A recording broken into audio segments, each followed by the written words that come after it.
తీసుకపోవద్దు, మీరు సప్పుడే కుండుండ్రి అని Karnataka additional chief secretary మన తెలంగాణ ఇరిగేషన్ కార్యదర్శికి రాసిన లేఖ. దీనికి మీరు ఏం రెస్పాన్స్ ఇచ్చిండ్రు? నిజంగానే ఇప్పుడు నాకు ఎందుకు ఇది నిజం అనిపిస్తుంది అంటే, ఇప్పుడు సంవత్సరమైంది ఈ ప్రాజెక్టులు స్టార్ట్ అయ్యి, ఈ కురిడి కానీ, చిక్కలపరివి కానీ, చిక్కల్ మంచి కానీ, ఈ 3 ప్రాజెక్టులు కర్ణాటక స్టార్ట్ చేసి దాదాపు కురివి అయితే సగం పని అయిపోయింది కురిడి. ఈ 2 బ్యారేజీలు కూడా ఇలా ముందుకు పోతా ఉన్నారు. ఇప్పటి వరకు తెలంగాణ ప్రభుత్వం అబ్జెక్షన్ కూడా చెప్పలే.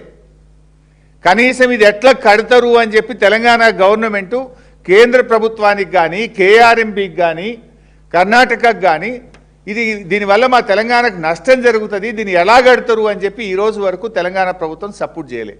అంటే మీకు కర్ణాటక ఈ ఉత్తరం రాసింది సపోర్ట్ చేయకుండ్రి అని. కర్ణాటక రాసినట్టే మీ చీకటి ఒప్పందం ఏంది, మీరు సపోర్ట్ చేయకుండా ఎందుకున్నారు అని ఇవాళ తెలంగాణ ప్రజల పక్షాన మేము అడుగుతా ఉన్నాం.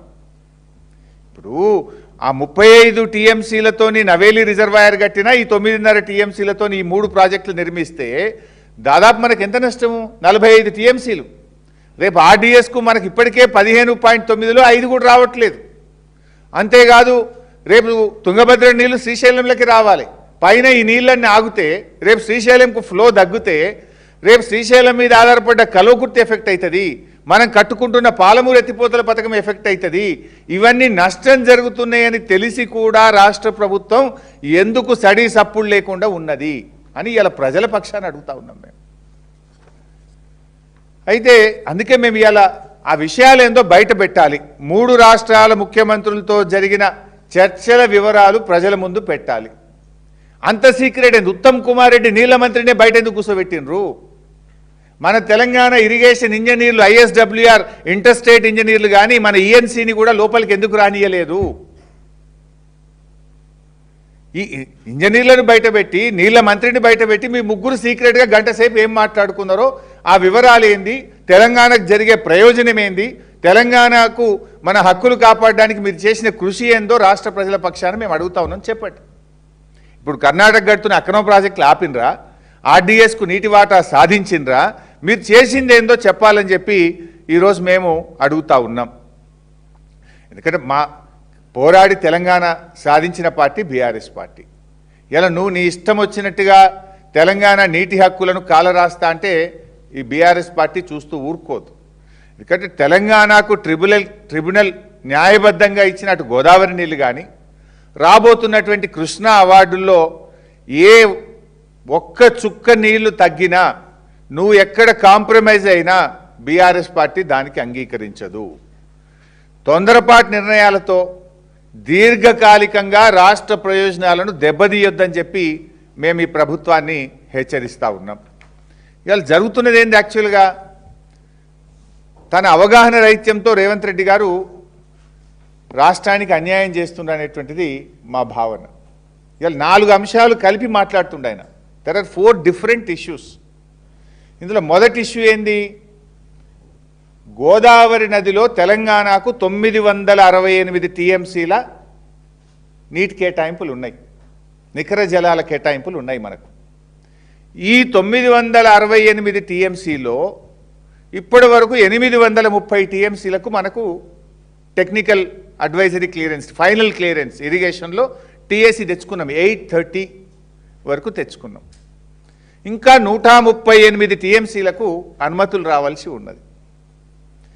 అయితే ఆ 138 అనుమతులు తొందరగా తెచ్చుకోవాలి.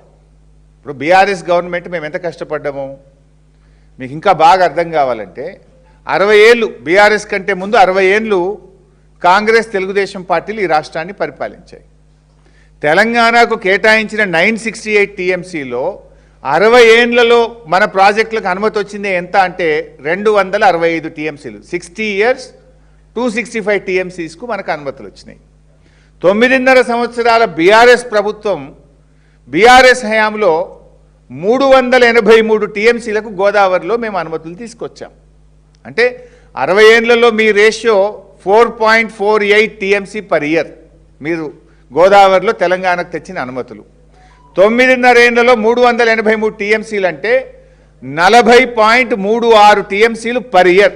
అంటే మీకంటే 10 టైమ్స్. మీరు 4, మేము 40 టీఎంసీలు ప్రతి సంవత్సరం అనుమతులు తెచ్చినాం మేము. మరి ఇప్పుడు మీరు వచ్చి కూడా 2 సంవత్సరాల 7 నెలలు అయింది, ఏమైనా తెచ్చిండ్రా? ఇప్పుడు మేమున్నప్పుడు కూడా ఇంటర్లింకింగ్ ఆఫ్ రివర్స్ అనే సబ్జెక్ట్ నడుస్తూ వచ్చింది. బట్ మేమేం చెప్పినాం ఆ రోజు? ముందు మా 968 టీఎంసీల నికర జలాలకు మా ప్రాజెక్టులన్నీ క్లియర్ చేసినాక, మా ప్రాజెక్టులన్నీ క్లియర్ చేసినాకనే ఇంటర్లింకింగ్ ఆఫ్ రివర్స్ చేపట్టాలి అని స్పష్టంగా బీఆర్ఎస్ చెప్పింది. ఇవాళ మీరు ఆ 968 అనుమతులు తేకుండానే తొందరపడి ఇంటర్లింకింగ్ మీద మీరు ఎందుకు ముందుకు పోతున్నారు? 968 అనుమతులు ఎందుకు తేలే మీరు? బ్యాలెన్స్ ఇప్పుడు మనకు 830 టీఎంసీలు వచ్చేసినాయి.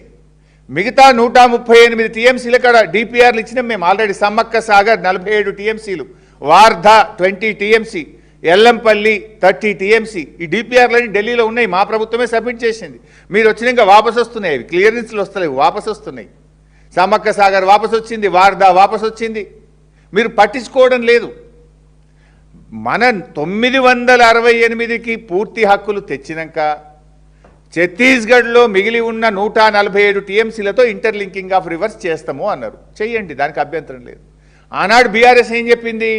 ముందు మా 968 టీఎంసీలు గోదావరిలో మాకు టీఏసీ క్లియరెన్స్లు అన్ని అనుమతులు ఇచ్చినాక ఇంటర్లింకింగ్ ఆఫ్ రివర్స్ చేపట్టాలి, నంబర్ 1. నంబర్ 2, ఆ ఇంటర్లింకింగు తెలంగాణ గుండనే వెళ్ళాలి, సమ్మక్క సాగర్ టు నాగార్జున సాగర్ వెళ్ళాలి, నంబర్ 2. నంబర్ 3, ఆ ఇంటర్లింకింగ్ 147 టీఎంసీల్లో సగం నీళ్లు మాకు ఇవ్వాలి, అంటే 74 మాకు ఇవ్వాలి. ఇవన్నీ రికార్డులలో ఉన్నాయి. మినిట్స్ ఆఫ్ ద మీటింగ్లో స్పష్టంగా తెలంగాణ ప్రభుత్వం తరఫున నీళ్ల మంత్రిగా నేను, ఆనాటి మన అధికారులు స్పష్టంగా 100 సార్లు చెప్పినాం, 100 మీటింగుల్లో చెప్పినాం, మినిట్స్లో రికార్డ్ అయి ఉన్నది. అయితే ఈరోజు రేవంత్ రెడ్డి చేస్తున్నది ఏంది? ఈ 968 గురించి ఆలోచన చేయక మనకు ట్రిబ్యునల్ ద్వారా వచ్చిన 968 టీఎంసీల నీళ్లకు పూర్తి హక్కులు సాధించకుండానే ఆగమాగం గోదావరి బనకచెర్లకు ఇంటర్లింకింగ్ ఆఫ్ రివర్స్కు ఈయన ముందుకు పోతా ఉన్నాడు. ఇలా 3 నష్టాలు జరుగుతున్నాయి. ఒకటి, మన 968లో బ్యాలెన్స్ 138 ఇంకా అనుమతి రాలేదు, నంబర్ 1. నంబర్ 2, అది తెలంగాణ భూభాగం నుంచే పోవాలి. సమ్మక్క సాగర్ టు నాగార్జున సాగర్ పోతే మన హక్కులు ఫస్ట్ రైట్ మనకు ఉంటుంది. ఇప్పుడు తెలుగు గంగ ఉన్నది, తెలుగు గంగ పోతే చెన్నైకి పోయే వరకు ఏమవుతుంది? 15 ఎన్నడు పోలే, 3-4 కూడా పోవు. ఎందుకంటే తోవంట రాయలసీమ ఉంటుంది, వెనక ఆంధ్రప్రదేశ్ ఉంటుంది, ముందు వీళ్ళే గుంజుకుంటారు. ఇప్పుడు కూడా మన సమ్మక్క సాగర్ నుంచి ఇంటర్లింకింగ్ నాగార్జున సాగర్, నాగార్జున సాగర్ నుంచి గ్రాండ్ యానకట్టుకు మీరు తీసుకుపోతే మనకేమైతుంది? First right goes to Telangana. కానీ దాన్ని వదిలిపెట్టి పోలవరం నల్లమల్ల సాగర్, పోలవరం సోమశిల గ్రాండ్ యానకట్టు పెడుతుంది ఇప్పుడు. అంటే తెలంగాణకు నష్టం కాదా? నీకు కనీసం సోయి ఉందా? నువ్వు ఏం ఒప్పుకుంటున్నావు? అసలు ఏం మాట్లాడుతున్నావు నువ్వు? అంటే నువ్వు అవగాహన రైత్యంతో ఆగం చేస్తున్నావు రాష్ట్రాన్ని. మన 968 ఫస్ట్ మనది పక్కకు పెట్టాలి కదా. ఇప్పుడు ఆంధ్రప్రదేశ్కి 512, మనకు 968.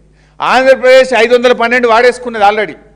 ఇప్పుడు కొత్తగా పెట్టే ఇంటర్లింకింగ్ పేరిట వాళ్ళు 512 వాళ్ళు ఎన్ష్యూర్ చేసుకొని పైన మరో 200 టీఎంసీలు గోదావరి నల్లమల సాగరు, గోదావరి కావేరీ పేరిట వాళ్ళు తీసుకుపోతున్నారు.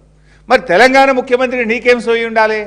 నా 968 నేను ఎన్ష్యూర్ చేసుకొని ఇవి పక్కకు పెట్టుకొని ఈ ఇంటర్లింకింగ్లో నాకు సగం ఇవన్నీ నువ్వు మాట్లాడాలి. కానీ మన 968 ముచ్చట తేల్చడు, మిగిలిన 138 టీఎంసీలకు అనుమతులు సాధించడు, డిపిఆర్లు వాపసు వస్తాయి, పోలవరం బనకచెర్ల తెలంగాణ గుండా కాకుండా ఆంధ్రాకేలే కిందికేళ్ళ కింద నీళ్లు పోవడానికి నువ్వు అంతర్గత ఒప్పందం చేసుకున్నావని పత్రికల్లో వార్తలు వస్తున్నాయి, లీకులు వస్తూ ఉన్నాయి. మరి నీ సీక్రెట్ మీటింగ్ ఏంది? పత్రికల్లో వార్తలు వచ్చేది నిజమా?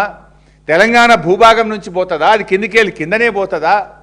తెలంగాణకు శాశ్వతంగా నువ్వు సమాధి కట్టదలుచుకున్నావా? నష్టం చేయదలుచుకున్నావా? మన 968 అనుమతులు ఇస్తానని సిఆర్ పాటిల్ నీకు హామీ ఇచ్చిండా? మరి 968 క్లియరెన్సుల్లో నీ 2 సంవత్సరాల 7 నెలల పాలనలో ఒక్క ప్రాజెక్టుకు అనుమతి దేలేదు, కానీ డిపిఆర్లు ఎందుకు వాపసు వచ్చినాయి? అదే బీఆర్ఎస్ 383 టీఎంసీలకు మేము నీళ్లు తెచ్చినాం, అనుమతులు తెచ్చినాం.